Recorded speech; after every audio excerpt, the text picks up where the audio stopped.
नमस्ते छात्रों, मैं हूं काली सर। चलिए आज के इस वीडियो में लक्ष्मी स्पार्क का अगला हिस्सा देखते हैं। इससे पहले वीडियो में हमने देखा था कि करामत अली रात के समय चारपाई पर लेटा हुआ है, बगैर बस्तर की चारपाई पर वह लेटा हुआ है, लेकिन उसे नींद बिल्कुल नहीं आ रही है। देखिए, रात काफ़ी बीत चुकी है, रात काफ़ी बीतने के बाद भी उसे नींद नहीं आ रही है। वह लक्ष्मी के बारे में सोचता रहा है। काफ़ी देर हो जाने के बाद काफ़ी देर रात को उसे नींद आई है। रात को देर से सोने की वजह से वह सवेरे जल्दी नहीं उठ पाता है, सवेरे वह देर से उठ जाता है। सवेरे वह देर से उठने के कारण, देर से उठने के बाद वह चारपाई छोड़ता है।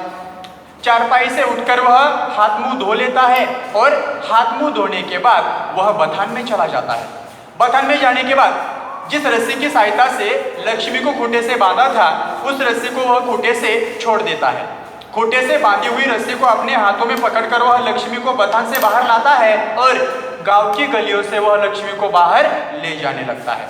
घर के अंदर खड़ी हुई जो उसकी पत्नी रमजानी है, करामत अली का ये सारा कृत्य देखकर कहती है, आप इसे कहाँ लेकर जा रहे हो?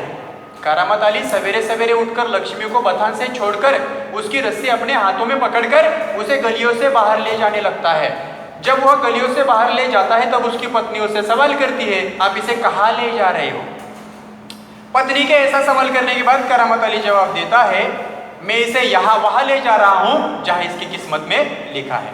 अपने घर में रहना इसकी किस्मत नहीं है। अब इसकी किस्मत में जहाँ पर रहना है उस जगह पर छोड़ने के लिए मैं इसे ले जा रहा हूँ। ऐसा कहते हुए करामत अली लक्ष्मी की रस्सी पकड़कर लक्ष्मी को खींचते हुए सड़क की ओर ले जाता है। कुछ समय बाद करामत अली लक्ष्मी को लेकर सड़क पर पहुंच जाता है। करामत अली लक्ष्मी को सड़क पर लाता है, सड़क पर लेकर आता है। लक्ष्मी भी बगैर किसी रुकावट के, बगैर किसी हुज्जत के, हुज्जत विरोध दर्शाना, विरोध जताना, लक्ष्मी भी किसी भी तरह का विरोध नहीं दर्शाती है। उसका मालिक उसे जहां ले जा रहा है, लक्ष्मी भी बगैर किसी विरोध के, बगैर किसी हुज्जत के चुपचाप उसके पीछे चली जाती है। इसका मतलब है घर से निकलकर लक्ष्मी चुपचाप बगैर किसी रुकावट के, बगैर किसी हुज्जत के, बगैर विरोध दर्शाए करामत अली के पीछे पीछे चली जाती है, क्योंकि लक्ष्मी को मालूम है यह जो मेरा मालिक है वह मेरी अच्छाई के लिए ही सारी बातें करने वाला है। इसी कारण लक्ष्मी चुपचाप उसके पीछे चली जाती है। कुछ समय बाद करामत अली लक्ष्मी को सड़क पर आगे चलाते हुए आगे लेकर जाता है। आगे जाने के बाद रास्ते से चलते चलते करामत अली लक्ष्मी से बातें करता है। देखिए, करामत अली और लक्ष्मी के बीच में होने वाला संभाषण काफी हृदयपूर्ण है, काफी भावनापूर्ण है। करामत अली अपनी लक्ष्मी से कहता है, चल लक्ष्मी चल, गौशाला यहाँ से 2 किलोमीटर की दूरी पर है, मैं तुझे गौशाला में भर्ती करवा दूंगा। अब देखिए, गौशाला का मतलब है जहां पर लावारिस पशुओं को पाला जाता है, जिन पशुओं का कोई मालिक नहीं होता, ऐसे पशुओं को गौशाला में छोड़ा जाता है। और जो दूध न देने वाली गायें होती है, ऐसी गायों को पालने वाली एक संस्था होती है जिसे हम गौशाला कहते हैं। तो करामत अली लक्ष्मी से कहता है, लक्ष्मी चल, मैं तुझे गौशाला में भर्ती करवा देता हूँ। गौशाला हमारे घर से 2 किलोमीटर की दूरी पर है। गौशाला में भर्ती करने के बाद वहां तू इत्मीनान से रहना, इत्मीनान समाधान। यहाँ पर लक्ष्मी समाधान से नहीं रह रही है, आनंद से नहीं रह रही है। करामत अली कहते हैं, गौशाला में भर्ती करने के बाद तू इत्मीनान से वहां रह सकती है।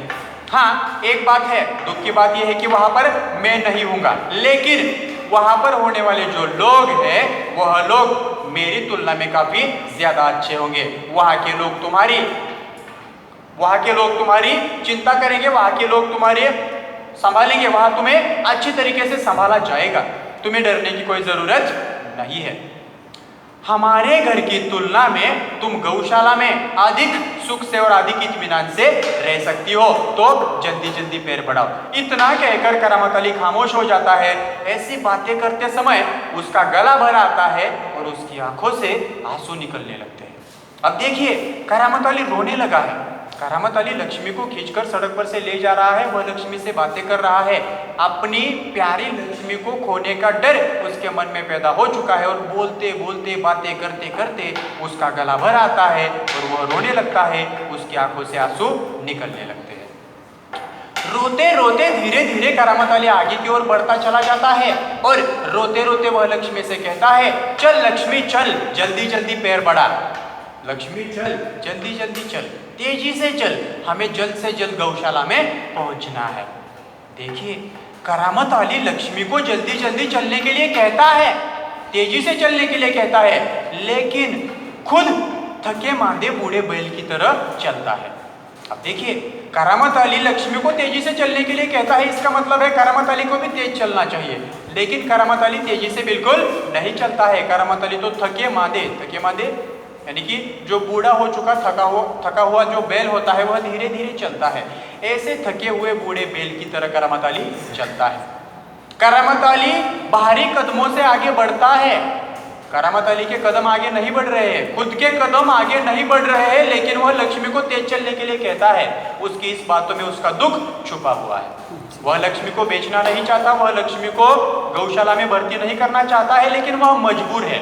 घर के सारे लोग लक्ष्मी का उपयोग न होने के कारण उसे बेचना चाहते हैं, गौशाला में भर्ती करना चाहते हैं। तो करामत अली सोचता है कि लक्ष्मी को काटकर बेचने की वजह उसे गौशाला में भर्ती करना, ये बात काफी अच्छी है। इसीलिए अपने मन को मारकर, अपने मन की इच्छा रखकर, अपने मन की इच्छा न होते हुए भी करामत अली केवल रमजानी और रहमान इन दोनों की वजह से लक्ष्मी को गौशाला में भर्ती करने के लिए ले जाता है। और वह रास्ते से जाते जाते रोने लगता है, रोते रोते लक्ष्मी से बातें करने लगता है और उसका गला भर आता है।